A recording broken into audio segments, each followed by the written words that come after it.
లూకాసు వార్త 6వ అధ్యాయము. ఒక విశ్రాంతి దినమున ఆయన పంట చేలలో బడి వెళ్ళుచుండగా ఆయన శిష్యులు వెన్నులు త్రుంచి చేతులతో నలుపుకొని తినుచుండెరి. అప్పుడు పరిసయ్యులలో కొందరు, విశ్రాంతి దినమున చేయదగనిది మీరెందుకు చేయుచున్నారు అని వారి నడుగగా యేసు వారితో ఇట్లనెను, తానును తనతో కూడా ఉన్నవారును ఆకలిగొనినప్పుడు దావీదు ఏమి చేసెనో అది అయినను మీరు చదవలేదా? అతడు దేవుని మందిరంలో ప్రవేశించి యాజకులు తప్ప మరి ఎవరునూ తినకూడని సముఖపు రొట్టెలు తీసుకుని తిని తనతో కూడా ఉన్నవారికిని ఇచ్చెను గదా అనెను. కాగా మనుష్య కుమారుడు విశ్రాంతి దినమునకును యజమానుడు అని వారితో చెప్పెను. మరి ఒక విశ్రాంతి దినమున ఆయన సమాజ మందిరములోనికి వెళ్లి బోధించుచున్నప్పుడు అక్కడ ఊచ కుడి చేయగలవాడొకడుండెను. శాస్త్రులను పరిసయ్యులను ఆయన మీద నేరము మోపవలనని విశ్రాంతి దినమున స్వస్థపరచునేమో అని ఆయనను కనిపెట్టుచుండెరి. అయితే ఆయన వారి ఆలోచన నెరిగి ఊచ చేయగలవానితో, నీవు లేచి మధ్యను నిలువుము అని చెప్పగా వాడు లేచి నిలిచెను. అప్పుడు యేసు, విశ్రాంతి దినమున మేలు చేయుట ధర్మమా కీడు చేయుట ధర్మమా? ప్రాణరక్షణ ధర్మమా ప్రాణహత్య ధర్మమా అని మిమ్మును అడుగుచున్నాను అని వారితో చెప్పి వారినందరినీ చుట్టూ కలయచూచి, నీ చెయ్యి చాపుము అని వానితో చెప్పాను. వాడు అలాగూ చేయగానే వాని చెయ్యి బాగుపడెను. అప్పుడు వారు వెర్రి కోపముతో నిండుకుని, యేసుని ఏమి చేయుదము అని ఒకరితోనొకడు మాట్లాడుకునిరి. ఆ దినముల యందు ఆయన ప్రార్థన చేయుటకు కొండకు వెళ్లి దేవుని ప్రార్థించుట యందు రాత్రి గడిపెను. ఉదయమైనప్పుడు ఆయన తన శిష్యులను పిలిచి వారిలో 12 మందిని ఏర్పరిచి వారికి అపోస్తలులు అను పేరు పెట్టెను. వీరెవరనగా, ఆయన ఎవనికి పేతురు అను మారుపేరు పెట్టెనో ఆ సీమోను, అతని సహోదరుడైన అంద్రెయ, యాకోబు, యోహాను, ఫిలిప్పు, బర్తులోమయి, మత్తయి, తోమా, అల్ఫయి కుమారుడైన యాకోబు, జొలోటే అనబడిన సీమోను, యాకోబు సహోదరుడైన యోదా, ద్రోహియగు ఇస్కరియోతు యోదా అనువారు.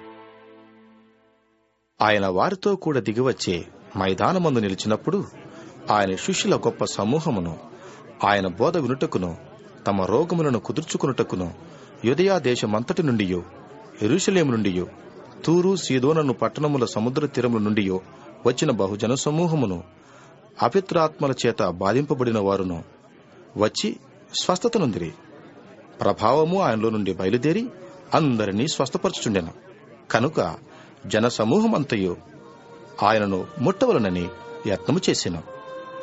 అంతటా ఆయన తన శిష్యుల తట్టు పారచూచి ఇట్లనెను, బేదలైన మీరు ధన్యులు, దేవుని రాజ్యము మీది. ఇప్పుడు ఆకలిగొనిచున్న మీరు ధన్యులు, మీరు తృప్తిపరచబడుదురు. ఇప్పుడు ఏడ్చుచున్న మీరు ధన్యులు, మీరు నవ్వుదురు. మనిషి కుమారుని నిమిత్తము మనుష్యులు మిమ్మల్ని ద్వేషించి వెలివేసి నిందించి మీ పేరు చెడ్డదని కొట్టివేయినప్పుడు మీరు ధన్యులు. ఆ దినమందు మీరు సంతోషించి గంతులు వేయుడి. ఇదిగో మీ ఫలము పరలోకమందు గొప్పదైయుండును. వారి పితరుల ప్రవక్తులకు అదే విధముగా చేసిరి. అయ్యో ధనవంతులారా, మీరు కోరిన ఆదరణ మీరు పొంది ఉన్నారు. అయ్యో ఇప్పుడు కడుపు నిండి ఉన్నవారులారా, మీరాకలి గొందురు. అయ్యో ఇప్పుడు నవ్వుచున్న వారులారా, మీరు దుఃఖించి ఏడుతురు. మనుషులందరూ మిమ్మను కొనియాడినప్పుడు మీకు శ్రమ. వారి పితరులు అబద్ధ ప్రవక్తలకు అదే విధముగా చేసిరి. వినుచున్న మీతో నేను చెప్పినదేమనగా, మీ శత్రువులను ప్రేమించుడి, మిమ్మను ద్వేషించు వారికి మేలు చేయుడి, మిమ్మను శపించు వారిని దీవించుడి, మిమ్మను బాధించు వారి కొరకు ప్రార్థన చేయుడి.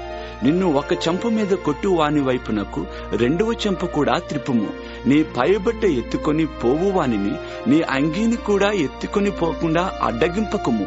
నిన్నడుగు ప్రతివానికిని ఇమ్ము. నీ సొత్తు ఎత్తుకుని పోవు అని యొద్ద దాని మరలా అడుగవద్దు. మనుష్యులు మీకెలాగూ చేయవలెనని మీరు కోరుదురో అలాగూ మీరును వారికి చేయుడి. మిమ్మల్ని ప్రేమించు వారినే మీరు ప్రేమించిన ఎడల మీకేమి మెప్పు కలుగును? పాపులను తమ్మును ప్రేమించు వారిని ప్రేమింతురు గదా. మీకు మేలు చేయు వారికే మేలు చేసిన ఎడల మీకేమి మెప్పు కలుగును? పాపులను అలాగే చేతురు గదా. మీరెవరి యొద్ద మరలా పుచ్చుకొనవలెనని నిరీక్షింతురో వారికే అప్పు ఇచ్చిన ఎడల మీకేమి మెప్పు కలుగును? పాపులను తామిచ్చినంత మరలా పుచ్చుకొనవలెనని పాపులకు అప్పు ఇచ్చెదరు గదా. మీరైతే ఎట్టి వారిని గూర్చి అయినను నిరాశ చేసుకొనక మీ శత్రువులను ప్రేమించుడి, మేలు చేయుడి, అప్పు ఇయ్యుడి. అప్పుడు మీ ఫలము గొప్పదై ఉండును, మీరు సర్వోన్నతిని కుమారులై ఉందురు. ఆయన కృతజ్ఞత లేని వారి ఎడలను దుష్టుల ఎడలను ఉపకారి అయి ఉన్నాడు. కాబట్టి మీ తండ్రి కనికరము గలవాడై ఉన్నట్టు మీరునూ కనికరము గలవారైండుడి. తీర్పు తీర్చకుడి, అప్పుడు మిమ్మును గూర్చి తీర్పు తీర్చబడదు. నేరము మోపకుడి, అప్పుడు మీ మీద నేరము మోపబడదు. క్షమించుడి, అప్పుడు మీరు క్షమింపబడుదురు. ఇయ్యుడి, అప్పుడు మీకియ్యబడును. అణచి కుదిలించి దిగజారునట్లు నిండు కొలతను మనుష్యులు మీ ఒడిలో కొలుతురు. మీరు ఏ కొలతతో కొలుతురో ఆ కొలతతోనే మీకు మరలా కొలువబడును అని చెప్పాను. మరియు ఆయన వారితో ఈ ఉపమానము చెప్పాను. గ్రుడ్డివాడు గ్రుడ్డివానికి దారి చూపగలడా? వారిద్దరునూ గుంటలో పడుదురు గదా. శిష్యుడు తన బోధకుని కంటే అధికుడు కాడు. సిద్ధుడైన ప్రతివాడును తన బోధకుని వలె ఉండును. నీవు నీ కంటిలో ఉన్న దూలము ఎంచక నీ సహోదరుని కంటిలో ఉన్న నలుసును చూడనేలా? నీ కంటిలో ఉన్న దూలమును చూడక నీ సహోదరునితో, సహోదరుడా, నీ కంటిలో ఉన్న నలుసును తీసివేయనిమ్మని నీవెలాగూ చెప్పగలవు? వేషధారి, మొదట నీ కంటిలో ఉన్న దూలమును తీసివేయము, అప్పుడు నీ సహోదరుని కంటిలో ఉన్న నలుసును తీసివేయుటకు నీకు తేటగా కనబడును. ఏ మంచి చెట్టునను పనికి మాలిన ఫలములు ఫలింపవు, పనికి మాలిన చెట్టున మంచి ఫలములు ఫలింపవు. ప్రతి చెట్టు తన ఫలముల వలన తెలియబడును. ముండ్ల పొదలో అంజూరపు పండ్లు ఏరుకొనరు, కోరింద పొదలో ద్రాక్ష పండ్లు కోయరు. సజ్జనుడు తన హృదయమును మంచి ధననిధిలో నుండి సద్విషయములను బయటికి తెచ్చును. దుర్జనుడు చెడ్డ ధననిధిలో నుండి దుర్విషయములను బయటికి తెచ్చును. హృదయము నిండియుండు దానిని బట్టి ఒకని నోరు మాటలాడును. నేను చెప్పు మాటల ప్రకారము మీరు చేయక ప్రభువా ప్రభువా అని నన్ను పిలిచిట ఎందుకు? నా యొద్దకు వచ్చి నా మాటలు విని వాటి చొప్పున చేయు ప్రతివాడును ఎవని పోలియుండునో మీకు తెలియజేతును. వాడు ఇల్లు కట్టవలనని ఉండి లోతుగా త్రవ్వి బండ మీద పునాది వేసిన వాని పోలియుండును. వరద వచ్చి ప్రవాహము ఆ ఇంటి మీద వడిగా కుట్టినను అది బాగుగా కట్టబడినందున దాని కదిలింపలేకపోయెను. అయితే నా మాటలు వినియు చేయని వాడు పునాది వేయక నేల మీద ఇల్లు కట్టిన వానిని పోలిండును. ప్రవాహము దాని మీద వడిగా కొట్టగానే అది కూలిపడెను. ఆ ఇంటి పాటు గొప్పది అని చెప్పెను.